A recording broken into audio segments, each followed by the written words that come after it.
Always a fun thing to do after playing the Riddle School games is going back to the menu. The instructions are as simple as could be, just click around on things. The disclaimer, it's a spoof tribute of Pico School by Tom Fulp, the most well-known, well-action scripted game of its time. Really pumping his tires there.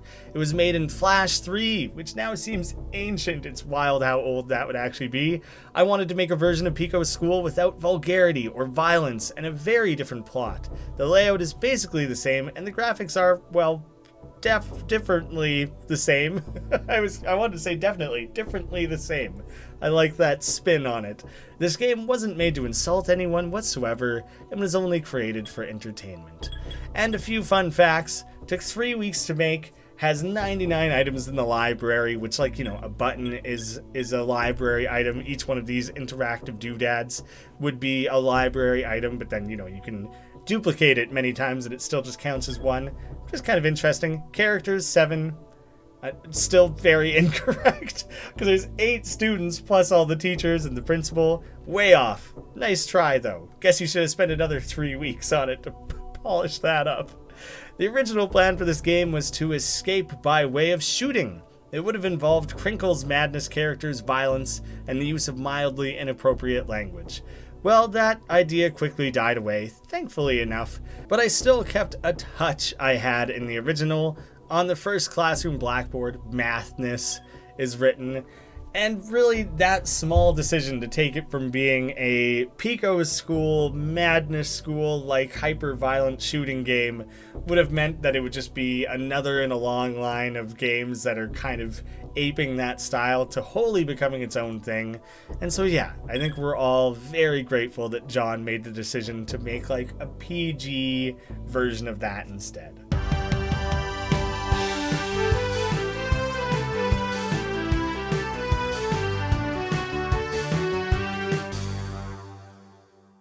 How's it going, guys? My name is Graeme, and welcome to Riddle School 2. Making my way through the full series, doing a full replay. I mean, look at this original unwatchable stuff. So this is Mrs. Sleep's room. She hasn't moved since last month until we find someone to drag her out of the room and replace her. She's here to stay. Ugh. I've got to stop reminding people of how bad those original videos are. I'm not going to take them down, but I'm certainly not going to point people in their direction ever again. I barely even gave them a thumbnail. I mean, look at that. It was a thing. It was like a thing I was going for and doing, but it looks terrible. We got whatever this is. I love John's weird commitment to this, that he just came up with it as like a menu thing for his first game, and he was like, oh, it's good. That's some good shit, and I want it to be in every Riddle School game from now on.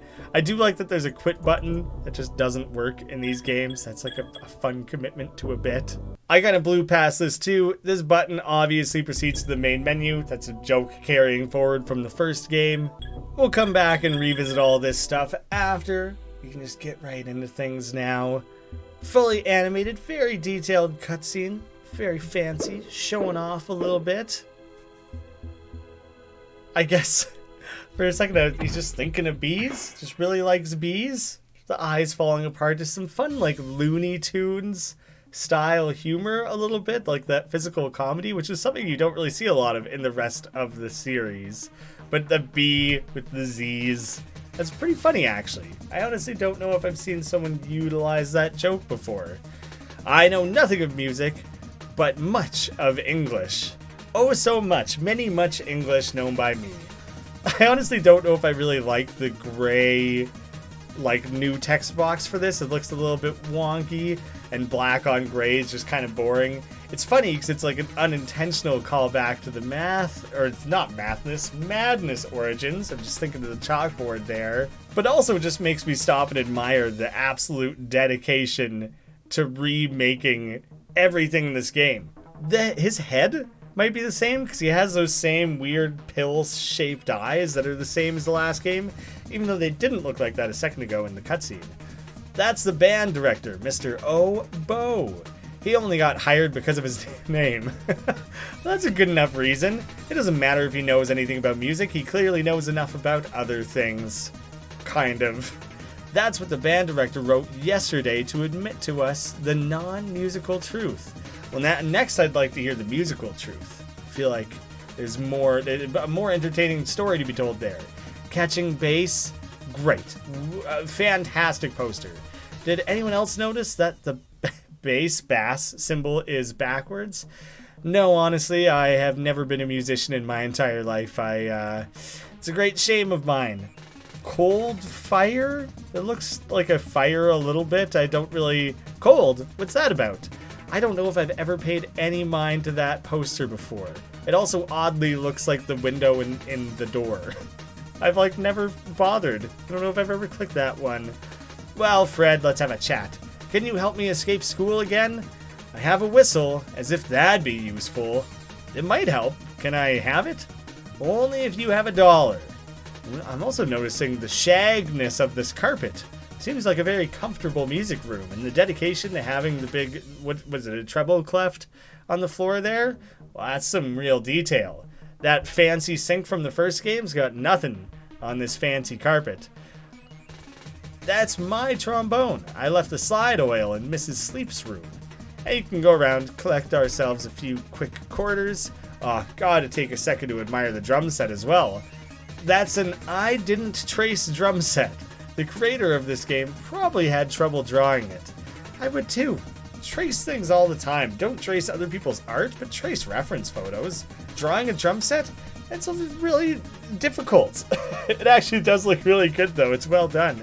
And now I'm noticing some broken perspective though. It looks like the snare drum is a little bit in front of the toms. Doesn't make a lot of sense. Redo, back to the drawing board. Maybe you do want it. Maybe next time you will have I traced the heck out of this drum set, and we won't have any broken laws of physics and reality anymore. That's Smiley. She's the only one around who likes school. That's Zach, who's always very, very cold. I wonder why he never wears more than one sweater. That seems like a pretty good advice. But maybe he just likes this as cold as ice. It's his attitude, his mentality. He likes to just put that forward into the world.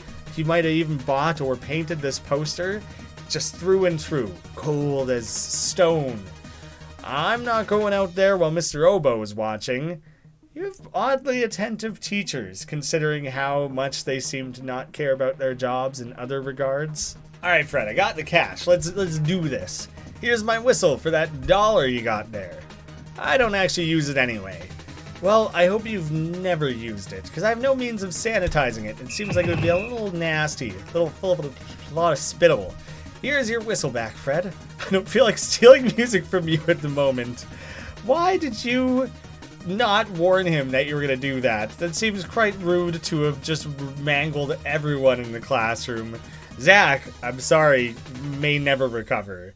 And everyone else is just seeming like they're having a bad day. Step right over top of that. Now that was a sharp idea. I can't believe I just said that. Yeah, but, you know, the joke is getting refined. Yeah, adding that extra, like, word. Oh, it's beautiful. Comedic genius. Jokes come in threes. I don't recall. That better come back in the third game. I sincerely hope it does. There's a little bit more of a dedication to making the school look terrible. I kind of forgot how much they made this look like the original game. Like, John clearly redrew everything, but the colors of the walls, the lockers, the doors, and everything is all carrying over from the first game. So I guess we're still in the same elementary, presumably, probably, just been a little updated. Even most of the things decorating, like the alarm bell and the exit sign, are still carryovers. That's the bell. It rings when school ends. I don't recall it doing that recently. It goes on and on. That's the exit sign. I must obey it. You can't stay still. As soon as you see it, if you lock eyes with an exit sign, you gotta get out of there. It's the rules. I can't get out. I'll bet the counselor at this school has the keys, just like last time. All I need to do is get to his office, grab the keys, and make my escape. Obviously, this is probably easier said than done. Unless, of course, you're mute? Yes, I suppose that would make it harder to say. It would be easier to do. The Jan's closet, an all-new janitor. What are you doing here? That I guess he just says that every time he enters this room. but I'm just noticing the shading of the walls in this. Like, I don't know what that random crisscrossing nonsense is. I kind of love the dedication to just like, whatever. Why not? Everything else is all smooth and clean and attention to lighting. That can just be whatever the heck. That's where Zach spilled his fresh glacier wet aid. I'm very happy that wet aid continues forward. I'm not comfortable with going back in there exactly. Mrs. Sleep.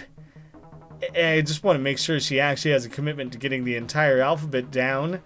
Almost so close. 1, 2, 3, sheep. That's Mrs. Sleep. She hasn't moved since last month.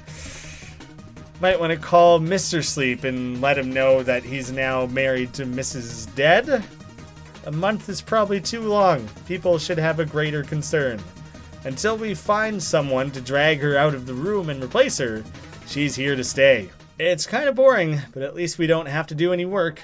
Don't feel blue. These are insignificant posters. Oh, cutting to the core of the poster designer. Look on the bright side. Well, they see, like, that's nice and motivational, I suppose. It's a vent. Yum, yum. What could that possibly... Is vent supposed to sound like mint? I don't know what you were going for there. That's Mrs. Sleep's computer. It was in sleep mode until someone unplugged it. I also just for the first time maybe ever noticed this giant Z on the desk. The Z, depending where you're from. And also these little, I guess, pencils that have little toppers on them that are little Zs as well. Playing this at full screen, it really helps you notice extra details.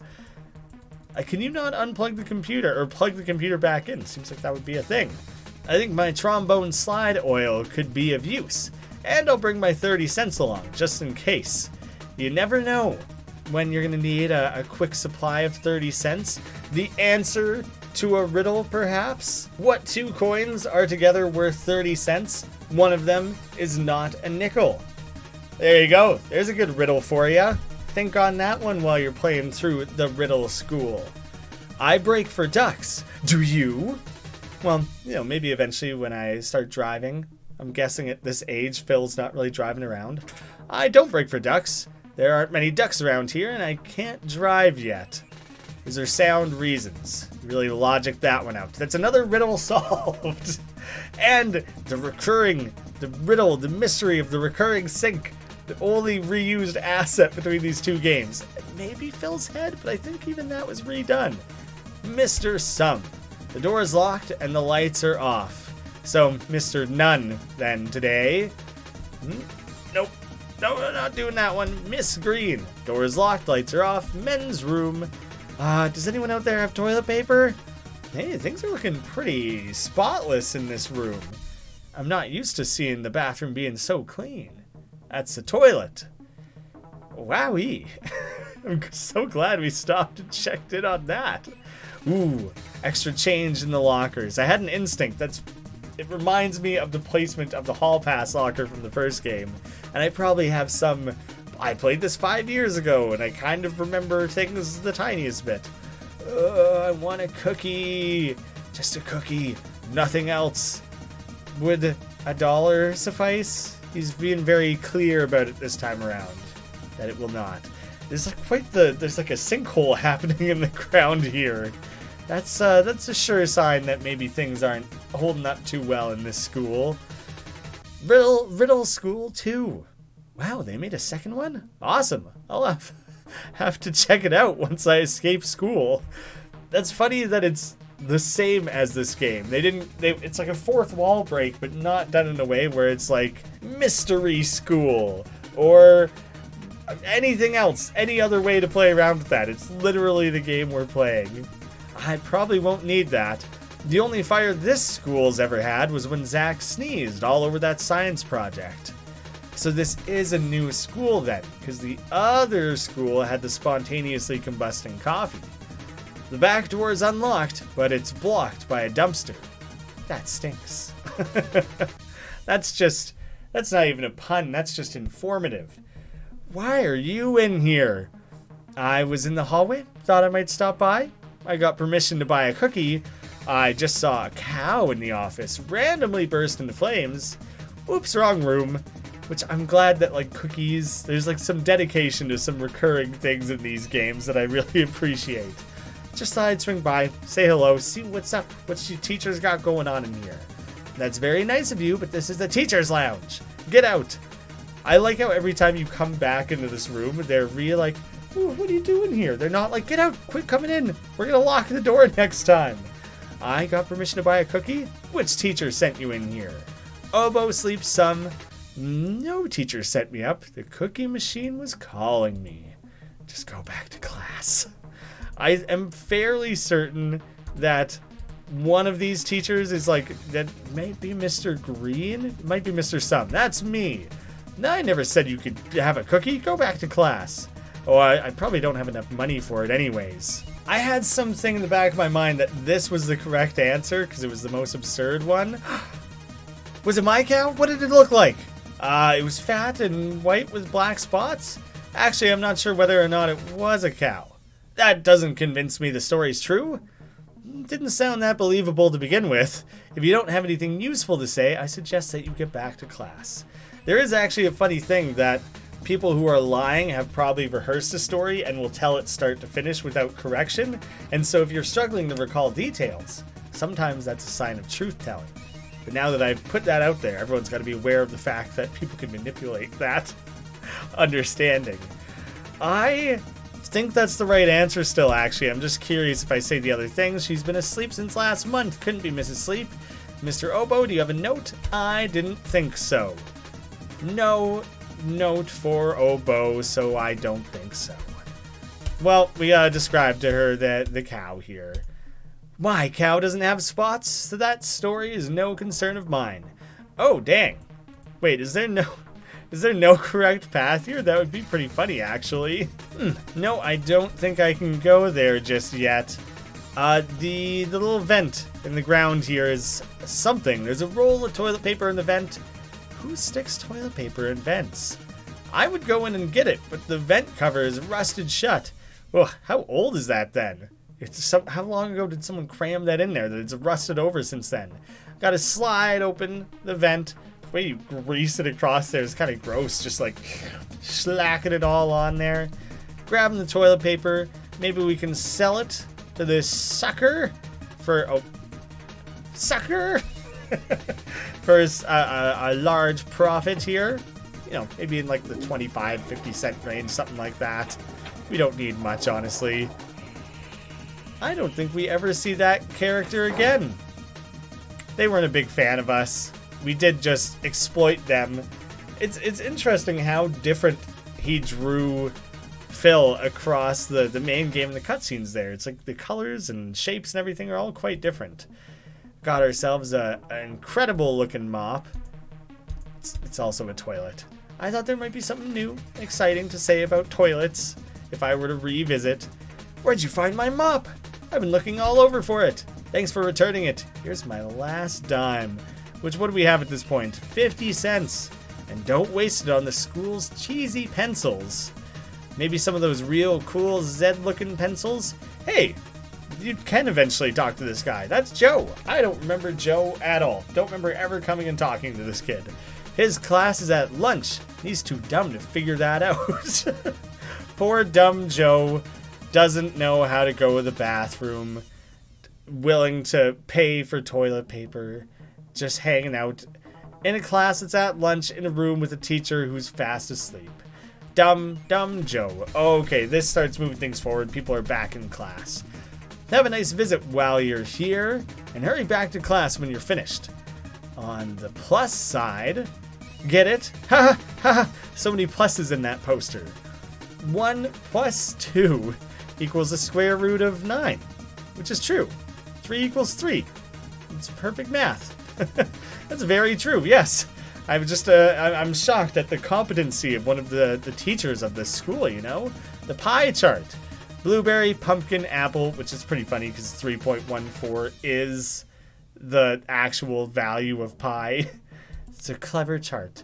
is called the pie chart because 3.14% of people said their pumpkin pie was their favorite. And that's the one reason, only other reason. No, nothing else here has to do with pie. It's a singular reason for that. Quick calculation. That's Mr. Sum's calculator. I can't see why he would need it, since all he does is simple addition. I mean, he's busting out square roots on the board right there. Could calculate some of that. Oh, thanks for the cash money, Mr. Sum. The sum of this interaction is I'm rich, and I stole your money. Phil plus your classroom equals Mr. Sum minus 25 cents. What do you think of that math? His class is really easy since all we do is add.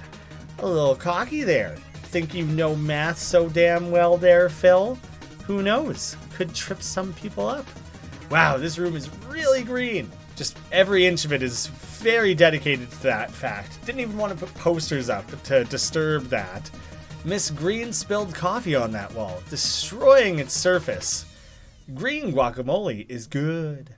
I don't think I've ever had a different kind of guacamole. It would be hard to make it a different color, really. Guacamole, guacamole, guacamole, guacamole. Put the... And what do you get? Guacamole. I feel like that's a real song and I don't remember any of the words. That's Miss Green. I can't really think of anything to say that you haven't already figured out. Maybe she drinks green tea. That's one. Well, it's an easy thing to infer. Seems probably likely based on the other evidence we've been given. I saw an empty room. Not going there. Not happening.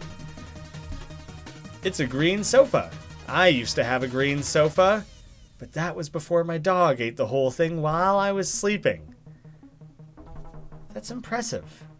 If he did it without you waking up, that's the, pulling the tablecloth out from under people's dishes on a table, that's nothing. Got nothing on your dog.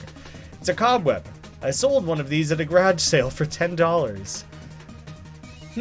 This second game seems to have abandoned the pun humor. Not abandoned, it's still present, but there's a little bit more of just full-on random humor. But it's not just like lolzors, the random all the time. It still is like oddly clever and like subversive for a creator who, I don't know, John was 12, 13 or something like that at the time. It's a picture of an apple. I'd rather eat a real apple than stare at a picture of one. Yeah, but you'd probably also rather eat a cookie, right? Than an apple, obviously. Coffee machine reminds me of my old teacher, Mrs. Coffee. She shook so much from her coffee that her classroom started crumbling apart. Oh man, so you guys had to move to an entirely new school potentially because of that? Is that what happened there? The quickie machine doesn't appear to be functional. Here's what I was thinking of. The quick plug-in. Oh, look at that quick, detailed, effective animation there. Above and beyond. Turns out last game, when we gave Chubb there $1 for a cookie, we were giving him a cookie and 25 cents essentially. The guy got a bargain. Here you go. Here's your cookie for realsies this time. Oh, it looks good, doesn't it? Yum, yum, yum. How could you possibly say no? Wipes out just as hard again. The guy really face plants like crazy. It's a bowling ball. For no real reason. It's massive too. I mean, it's like bigger than your head, and you kind of have a pretty big dome head going on there, Phil. That's pretty funny. I guess I was also making the comparison to Henry Stickmin with the long style eyes, even though they're not quite the same. The fact that most characters are bald, also a little bit Stickmin-y. None of the file cabinets are unlocked. None of them. Absolutely none. 5. He actually gets to show up this time. That's 5. Yes, that's his name. He won a school election a few years ago with his shirt, Vote 5. Vote 5 shirt. I'm glad to know he won. Seemed like an above and beyond marketing campaign. Genius level stuff, really. It would be a shame if that didn't pay off for him, because he had my vote. I was convinced. Mister.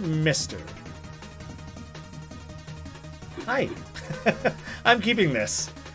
Yeah, the element of surprise. I think he took the key. Which really, we probably tried too hard to sneak in that last one. Although Mr. Cheswin, whatever his name was, he was maybe a little bit more aggressive, a little bit more dangerous of a teacher. Guy flipped his desk at us. He didn't even chase after us. He was just a little bit upset for a minute. He got over it pretty quick. Now we can bust on out of here. Again, the color changed. It's weird to redo all that art every single time. Sweet, sweet sunshine. Beautiful day. Sick, energetic, raving credit music. Yeah, escaped. Riddle School. John Bro. Yeah. That's all I got. I really like every Flash animator or creator, myself included, in the credits. Like, the fact that making credits at all is like not a silly thing in a Flash game, but you could have a singular screen and be like art animation programming by me and then music from these guys.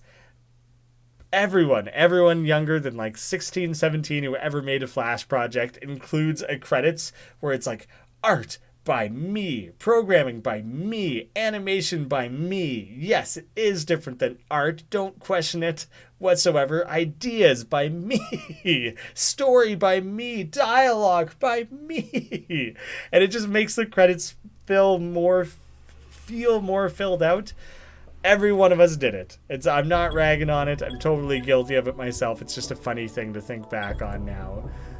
It's funny that once again, too, you can really double down and look even further. You can get the credits a second time if you really wanted. It's the same disclaimer from the first game, so I probably don't need to reread it. It's funny that he carried that over, but yeah, I suppose the inspiration there would have carried over. It's not like that changed. 3 to 4 weeks, which that's pretty efficient considering the first one took 3 weeks. I feel like this is a larger, more detailed game. Library went from 99 to 168. Rooms in the map, 18. It's just kind of like the time to complete, I understand. The other stuff, I guess it's interesting. Library items, it's interesting. When I designed Phil, the main character, which now I think just for the first time is named, it was more or less an accident. Originally, I had a tribute to Madness and Pico's school planned, but that idea was tossed into oblivion, and the little Madness character was edited to become a character with big eyes and thin arms. Now Phil has become one of my trademark characters, whom I hope will branch out to new heights. It's funny, I guess John probably didn't have a lot of things at the time, and probably a lot of them were like spoof-based. I'm gonna go look at his like Newgrounds page. Both of these original games would have come out in 2006. In his movies, he had some earlier things with Blobbles, and he did a few clock shorts and some parody type stuff. So yeah, I guess that's not untrue. Yeah, everything else is like parody stuff. So he had the Blobbles and he had Phil Eggtree. That's like totally accurate to be like, yeah, it's like one of my original characters. That totally counts as like a trademark. Should be proud of that. The quit button. Love that. Great joke that it does nothing. And even then, just so like uncertain of how much bigger this franchise would truly become in the end. Like, there's so much to it when it's all said and done. In the previous video, I advertised my redo of my developer's commentary. This time, I'm going to direct you guys to something else on the second channel, my Flashlight episode, where I look at the history of the series, how it was created, how some of those decisions were made, how it evolved over time. It's just a much more succinct way of hearing that full story. It's about 25 minutes, takes you right from Riddle School to Riddle Transfer 2. I had an interview with John. There's snippets of that throughout. I think it's really informative. It's really cool. I'm very proud of that video, and if you guys are into this game, then I think you'll enjoy that as well. Thank you all so much for watching. I'll see you again soon.